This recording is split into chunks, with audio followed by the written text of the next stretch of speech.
Publicada en 1967, Cien años de soledad es quizá la más importante novela de Gabriel García Márquez. Sobre esta novela, lo primero que debemos tener en cuenta son los antecedentes. El pueblo de Macondo ya había aparecido, por ejemplo, en una novela como La hojarasca o en relatos como El monólogo de Isabel viendo llover en Macondo. De igual manera, en unos artículos titulados Apuntes para una novela, publicados entre 1950 y 1951 y luego recogidos entre los textos costeños, Gabriel García Márquez presentó algunas de las características que habría de tener la novela que estaba escribiendo. Allí, por ejemplo, se anuncia que la novela va a llamarse La Casa, título que luego va a ser cambiado por el que conocemos, Cien años de soledad. También allí aparecen caracterizados algunos personajes o algunas escenas. Todos estos artículos han sido estudiados muy cuidadosamente por la crítica, por ejemplo, por Jacques Girard o por Ángel Rama, a la hora de hacer el análisis de la génesis de Cien años de soledad. Otro asunto que es muy importante tener en cuenta a la hora de leer esta novela es que en 1966 García Márquez publicó algunos avances de la novela. Publicó avances, por ejemplo, en el periódico El Espectador en Bogotá y en la revista Eco. También publicó avances en revistas de México o de París. El hecho de haber publicado estos avances hizo que un autor como Carlos Fuentes pudiera escribir, recién aparecía la novela, que esta novela, Cien años de soledad, era una obra fundamental de la literatura universal, comparable únicamente con el Quijote. Cien años de soledad cuenta la historia de un pueblo, Macondo, y de una familia, los Buendía. La novela entrelaza episodios míticos, episodios fantásticos y también episodios históricos. La novela está dividida en 20 capítulos y esos 20 capítulos a su vez pueden dividirse en 4 ciclos. 2 ciclos que podríamos decir son míticos y 2 ciclos que podríamos decir son históricos. El primer ciclo es un ciclo mítico asociado con la llegada de una familia y la fundación del pueblo de Macondo. El segundo ciclo es un ciclo histórico asociado con las guerras civiles de las que participa el coronel Aureliano Buendía. El tercer ciclo es también un ciclo histórico asociado con la prosperidad de Macondo, una prosperidad que está unida a la llegada de la compañía bananera, pero también a acontecimientos trágicos de la historia de Colombia, como la huelga de las bananeras o la masacre en las bananeras.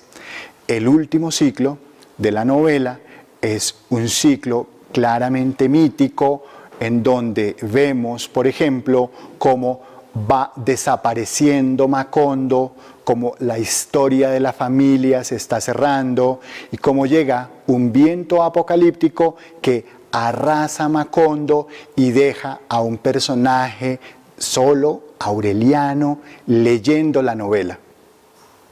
A la hora de pensar los recursos técnicos con los cuales se construye la novela, veremos, por ejemplo, que la hipérbole como figura está constantemente presente en la obra. Los personajes son exagerados. El coronel Aureliano Buendía tiene muchísimos hijos. José Arcadio, cuando funda el pueblo, está marcado todo el tiempo por la exageración. Su mujer, Úrsula, vive más de 100 años, casi que atraviesa la novela y incluso uno puede establecer una constante en donde vemos hombres como personajes muy exagerados, marcados por la hipérbole, frente a personajes femeninos muy serios y muy reposados, que están un poco siendo como la contraparte de estos personajes. Otro asunto que es muy importante a la hora de estudiar esta novela es el asunto de las repeticiones. todo el tiempo los nombres se repiten. Encontramos varios Arcadios, encontramos varios Aurelianos. De hecho, la novela en un momento marca las características generales que podrían llegar a tener estos nombres de personajes que se repiten. Señala apenas comienza el capítulo 10. Mientras los aurelianos eran retraídos, pero de mentalidad lúcida, los José Arcadio eran impulsivos y emprendedores, pero estaban marcados por un signo trágico. Al final de la novela, gracias a un personaje que se llama Aureliano, descubrimos que lo que hemos venido leyendo es un manuscrito escrito por Melquíades. Melquíades era un gitano que había pasado por el pueblo de Macondo, recién ese pueblo había sido fundado. Melquíades había escrito la historia del pueblo, la historia de la familia, y lo que nosotros, los lectores, descubrimos junto con este lector que se llama Aureliano, es el destino final del pueblo de Macondo. Cien años de soledad ha sido considerada por la crítica usualmente como la novela más importante y representativa de García Márquez. Este juicio se justifica si se tiene en cuenta que efectivamente Cien años de soledad es una especie de síntesis del universo literario de García Márquez.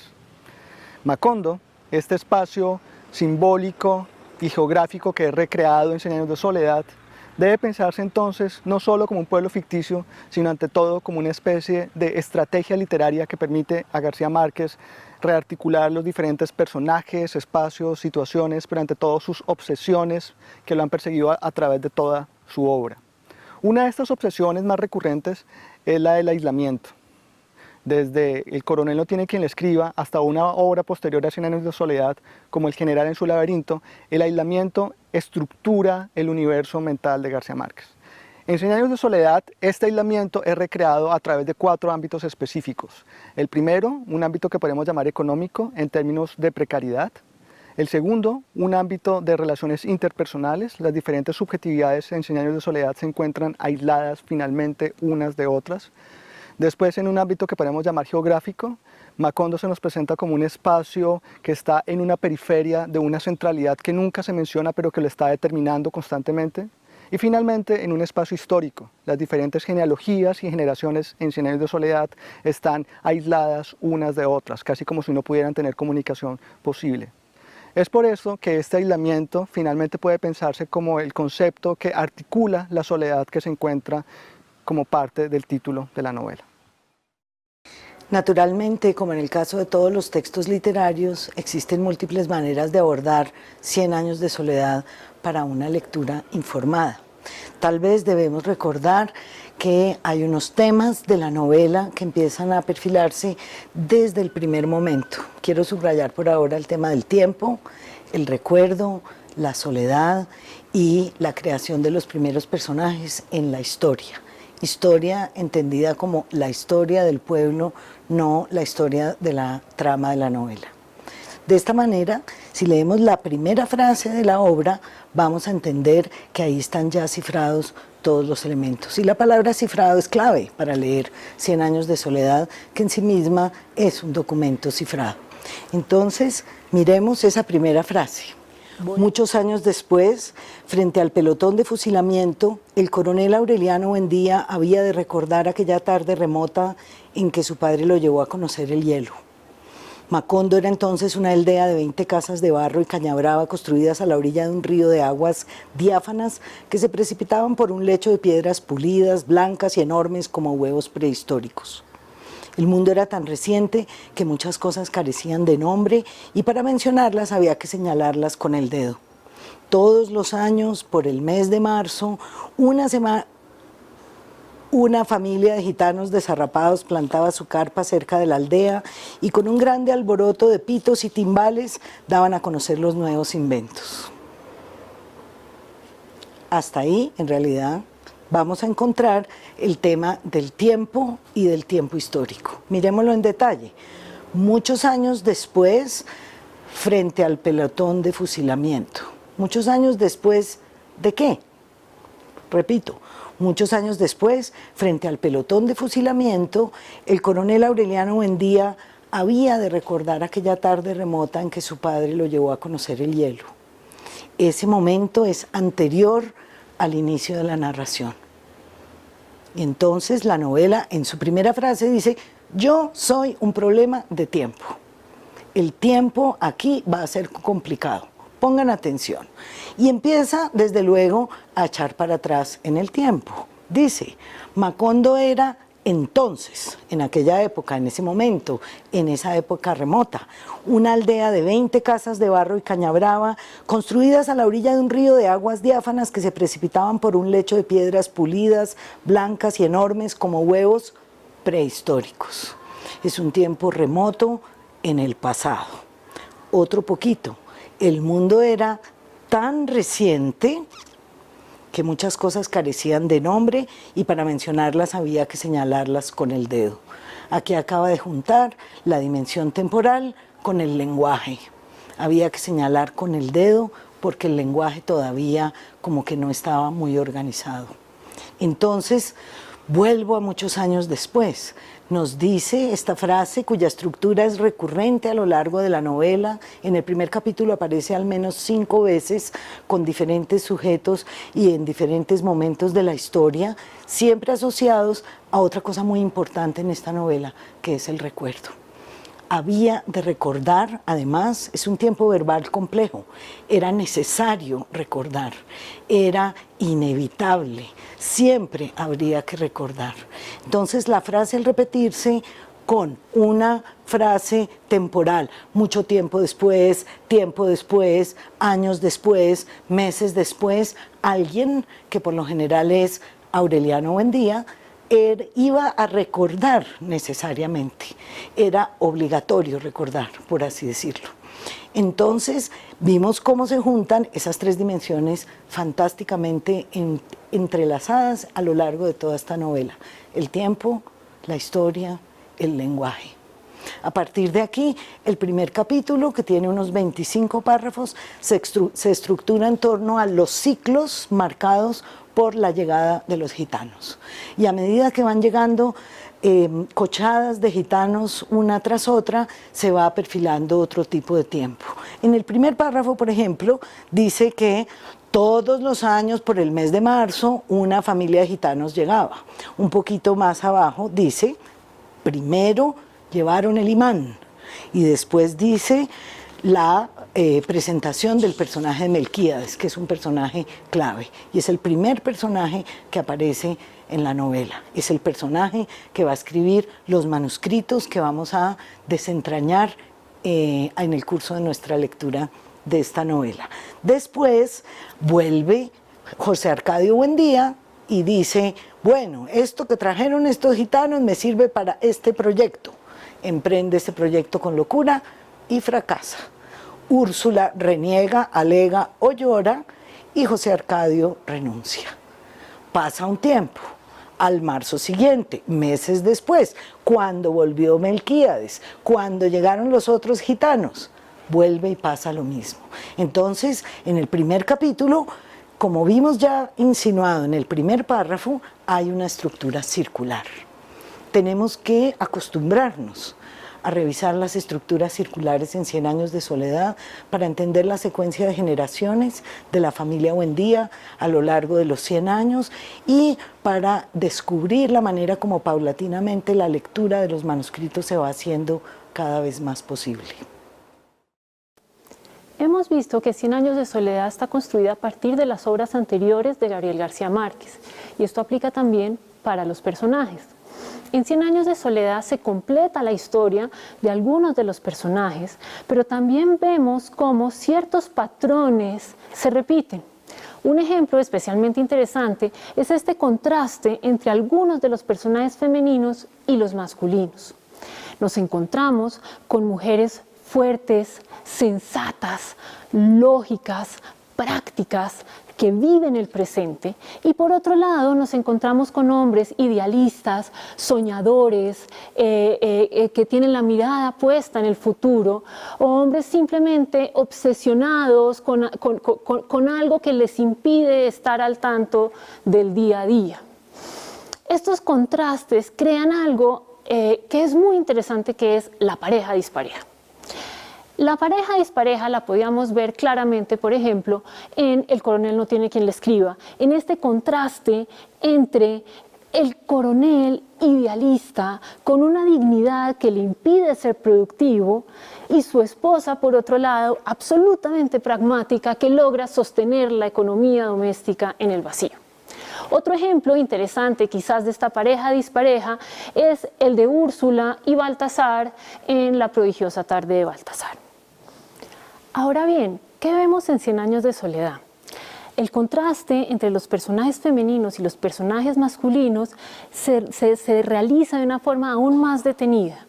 El tema de la pareja dispareja adquiere unas proporciones absolutamente cómicas en la relación entre Úrsula y José Arcadio. Eso se puede ver desde el primer capítulo, en el que se contrasta la forma en que ambos se enfrentan a los objetos traídos por los gitanos. Úrsula llora de consternación no solo al ver la fascinación de José Arcadio frente a estos objetos a los cuales ella no le ve ningún valor, sino al ver la tranquilidad con la que José Arcadio opta por gastar toda la herencia familiar para adquirir estos objetos. Este contraste se ve nuevamente en el momento en que Úrsula logra encontrar la ruta a la civilización tan anhelada por José Arcadio, casi que sin hacer el más mínimo esfuerzo, usando simplemente su sentido común. El contraste, si se quiere, entre la mujer productiva y el hombre idealista también se ve muy claramente en la forma en que Úrsula se aproxima a la manía de hacer para deshacer. Por otro lado, algo muy interesante del análisis de los personajes femeninos es que estos entran dentro de la lógica de la repetición que tanto caracteriza a la obra. Si bien es claro que la repetición es aún más evidente en el caso de los personajes masculinos, en la medida en que ellos heredan unas características físicas y de comportamiento muy claras solo por el nombre, ¿no? Los José Arcadios son de una manera, mientras los Aurelianos son de otra. En la contraparte femenina vemos unas repeticiones quizás un poco más sutiles, pero no menos interesantes. Un caso puede ser el de Úrsula con Fernanda del Carpio. A medida que Úrsula envejece, ella va perdiendo esa solidez, esa fortaleza física que le permitía ser la columna vertebral de la familia. ¿Y qué pasa en el ambiente doméstico? En la medida en que Úrsula va perdiendo su poder, Fernanda lo va ganando en la casa, convirtiéndose en una especie de réplica, si se quiere, de Úrsula, o de copia de una de las facetas de Úrsula. Si nos enfocamos en algunos de los personajes femeninos que no llevan por dentro la sangre Buendía, podemos ver quizás unas repeticiones bien interesantes entre Pilar Ternera y Petra Cotes. Ambas son mujeres que logran seducir a una pareja de hermanos Buendía. Son mujeres atractivas, provocativas, si se quiere. En el caso de Petra Cotes vemos algo especialmente interesante, no solo porque ella es otro ejemplo de una mujer productiva que logra mantener la economía doméstica, sino que ella es más productiva que cualquier otro personaje masculino de la obra. ¿Qué más vemos? No solo se repiten ciertas características de los personajes, sino que hay eventos que suceden más de una vez. Por ejemplo, Remedios y Amaranta Úrsula, ambas se desangran en el parto. En síntesis, ¿qué podemos ver? Que al analizar esta parte femenina de la obra, podemos claramente ver cómo la historia se repite. La pregunta es, ¿cómo logra García Márquez construir estos personajes? a partir de muchas estrategias retóricas. Pero claramente la más interesante y más importante es la exageración. La exageración está en la base de lo que es Úrsula, de lo que es Pilar Ternera, de lo que es Petracotes. Y un último ejemplo que quisiera mencionar acerca de un personaje femenino que se construye a partir de la exageración es el de Remedios la Bella. Su belleza es absolutamente insólita y es capaz de generar todo tipo de catástrofes. Remedios la Bella es un personaje único y su final lo corrobora en la medida en que asciende al cielo en cuerpo y alma. Estos son tan solo unos ejemplos que espero los motive a leer muy detenidamente la obra, prestando atención a la riqueza de los personajes y especialmente la riqueza de estos personajes femeninos. Podemos contrastar dos grandes estereotipos de masculinidad en la obra de García Márquez a través del estudio de dos personajes centrales en dos de sus más importantes novelas, en El coronel no tiene quien escriba y en Cien años de soledad.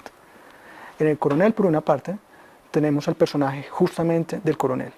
Como recordaremos, el coronel es un héroe en el ocaso de su vida, un héroe que se encuentra en un estado de precariedad material y simbólica muy fuerte, que está aislado geográficamente, pero también está aislado de las instituciones y de la nación a las cuales les prestó un servicio heroico justamente, y un héroe que solamente puede como aferrarse casi que desesperadamente a la improbable ayuda y reconocimiento, no solamente en términos materiales, sino ante todo el reconocimiento social y personal que merecen sus acciones. Por otra parte, en Cien años de soledad y a través de la figura de José Arcadio, tenemos al héroe joven. Un héroe que ejemplifica la voluntad de poder, la voluntad de conquista, la voluntad de destrucción, pero también la voluntad de creación. Es un héroe que en ese sentido es completamente lo opuesto al héroe ejemplificado en El coronel no tiene quien escriba. Nos encontramos entonces con dos caras de una misma moneda, o si se quiere, con dos momentos temporales de una única figura literaria que es la figura del héroe. En el caso de José Arcadio, en Cien años de soledad, nos encontramos con el héroe juvenil dispuesto a crear y dispuesto a llevar a cabo su voluntad, y en el caso del coronel nos encontramos con un coronel ya derrotado, sin esperanza, desilusionado, solamente esperando probablemente su muerte. Lo que es muy interesante con el caso de este héroe, con los dos momentos temporales de este héroe, es que en muchos sentidos prefigura la historia y el destino de Macondo. Por una parte, Macondo puede ser pensada desde sus orígenes, que son muy modestos, pero al mismo tiempo son como una especie de apuesta hacia el futuro y están prefigurados en el joven héroe. El final de Macondo, el final de destrucción, de soledad, de ruina, está también prefigurado en este coronel que está también aislado en términos de precariedad, sin condiciones materiales que puedan garantizarle el honor que merecen sus acciones pasadas. En ese sentido, la figura del héroe, en muchos sentidos, prefigura la suerte de Macondo.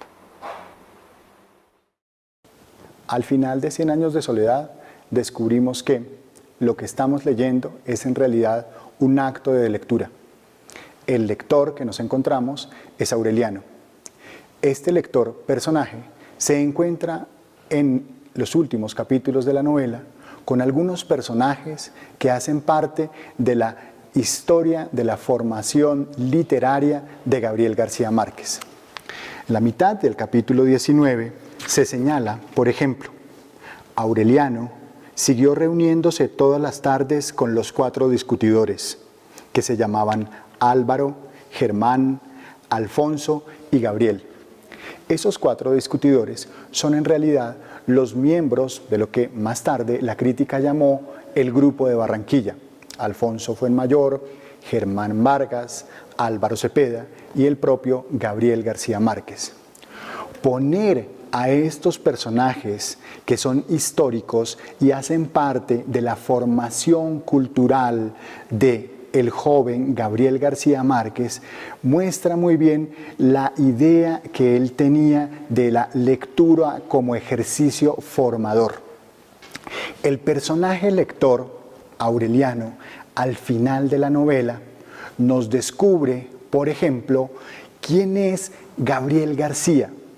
Este es un joven modesto que un día emprende un viaje para París y como único equipaje lleva las obras completas de Rabelais, el gran autor del Renacimiento francés.